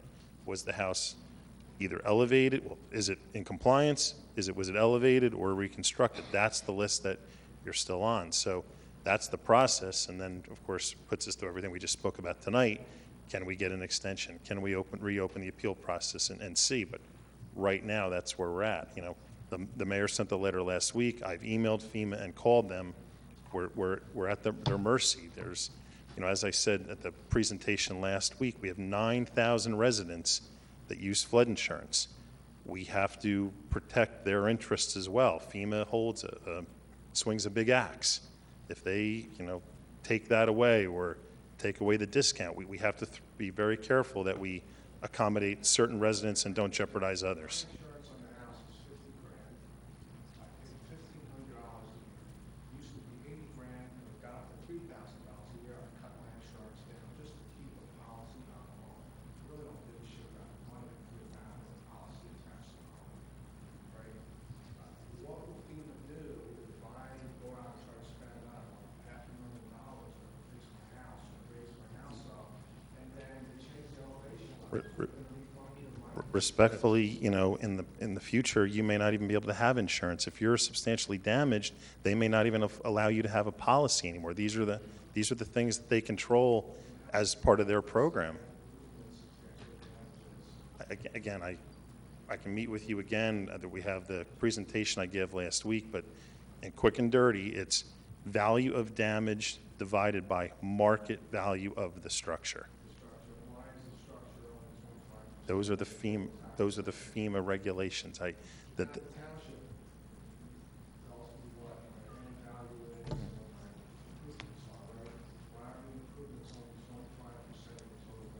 You would have to talk to the tax assessor about that, how he assessed the property in that year. Well, I've never heard anything about FEMA changing their formula. That's all. No, it absolutely. Okay, the formula is prescribed by FEMA. It's in their handbook for floodplain coordinators. It's a very simple formula. I have to divide this number by that number. So I take the number for damage came from the FEMA inspection team. The value of the structure came from the Toms River tax assessor. If there were, Council President, could I just add, there's another factor that nobody's spoken about that occurred. Sir, if you asked about the structure value versus the overall value of your assessment, and there was an occurrence that happened in 2007, 2008, following a reval that went through the township, and there were mass appeals at that time. The reval company was problematic, and the township went to court with them and prevailed. But what happened was the revals that were done spurred, especially on the Barrier Island and waterfront properties, mass appeals. There was a particular attorney in your area that handled, I think, 3,000 appeals, and they were settled in mass. So what happened was a lot of the values on the structures were lowered based on the appeals. And this happened about 2 years before Sandy hit. So while people were successful in getting their tax appeals, it lowered the structure value of their homes. It ended up hurting them when Sandy hit and the substantial damage percentage became relative. And we're seeing the result of it now. And again, that's not the end all to beat all, but that was a significant factor that occurred at that time. And I just wanted to bring that out though so that you could be aware of it in terms of the value of the structure. My taxes went from $3,500 to $6,000 of that. One year assessment. Now they're over $8,000. It's 542 square feet. $8.60 per foot. Tax, which is high. Insurance is high, everything's high. Kids in college, you can't even afford to do that. And when Sandy hit, that's put money out of my pocket to reconstruct the house, fix the house up before insurance needs to be. Most of it is just appliances. as we said, that formula is the numbers. So if we're fortunate enough to have an appeal process, you either argue the damage, prove that the FEMA inspector was wrong, or you can hire, if it happens, an appraiser to argue that the value used in 2012 is inaccurate. You can play with the numerator or the denominator.